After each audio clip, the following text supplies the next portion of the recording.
మాజీ ఎమ్మెల్యే కేతిరెడ్డి వెంకట్రామరెడ్డిపై జేసీ ప్రభాకర్ ఫైర్ అయ్యారు. రాయలసీమ పౌరుషంపై కామెంట్స్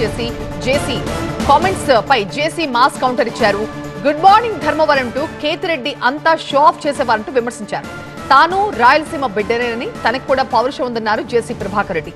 కేతిరెడ్డి కుటుంబానికే పౌరుషం లేదంటూ మండిపడ్డారు. దమ్ముంటే రాయలసీమ ప్రాజెక్టులపై తాడిపత్రిలో చర్చకు రండంటూ సవాల్ విసిరారు జేసీ.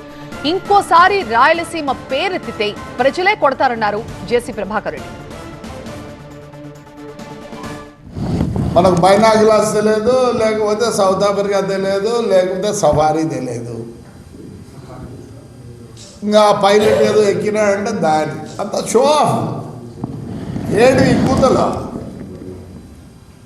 రాయలసీమకు పౌరుషం లేదు,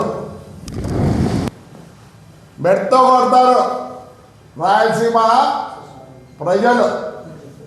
రాయలసీమని తొడలు కొట్టుకుంటా.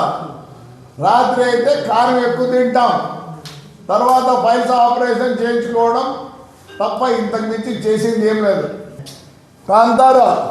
తంతరే నిన్ను, నీ భాష మార్చుకో. జేఈ ఆస్పిరెంట్స్ కోసం మినీ జేఈ మాక్ టెస్ట్ జరగబోతోంది. తెలుగు రాష్ట్రాలకు చెందిన అందరూ జనవరి 11న ఈ మినీ జేఈ మాక్ టెస్ట్ కి రిజిస్టర్ చేసుకోండి.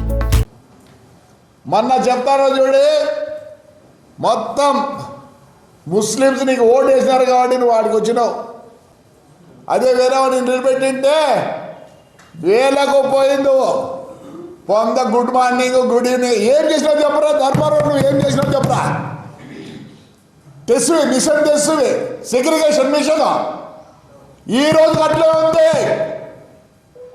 బాడిగలు తీసుకొని తిన్నావు, దాంతో నువ్వు సుఖపడినావు. రా ధర్మారావు పోదాం. రాయలసీమకు పౌరుషం లేదా? లే ఏడ్రా నీతో పాటు తోడబుట్టిన వాళ్ళు ఇద్దరు, ఒకడు 150 కేజీలు, ఒకడు 100 కేజీలు ఉన్నారు. అడిగిపోయినారు రా. మీర్రా పౌరుషం లేదు, అందరికి పౌరుషం లేదు అనుకోద్దండి. గడిచిన 5 ఏళ్ళు ఊర్లోనే ఉన్నా. ఆ రోజు నీ పోలీసులు కొడితే నీ కొట్టించుకున్నా. ఏమైందిరా పౌరుషమా? రాండిలే పౌరుషం నేను నా కొడకల్లారా. రాయలసీమ పౌరుషం గురించి మాట్లాడతారా? ఏమంటే అక్కడ ధర్మవరంలో మంచోళ్ళు ఏదో అందరు నేసేవాళ్ళు వాళ్ళు ఉన్నారు కానీ నిన్ను ఉండిచ్చినారు. పొద్దున్నొకరు రాయలసీమ పౌరుషం అంటావా? నీకు చీము రక్తం ఉందిరా? చీము రక్తం ఉంటే రమ్మను తాడిపత్రికి రమ్మను రే.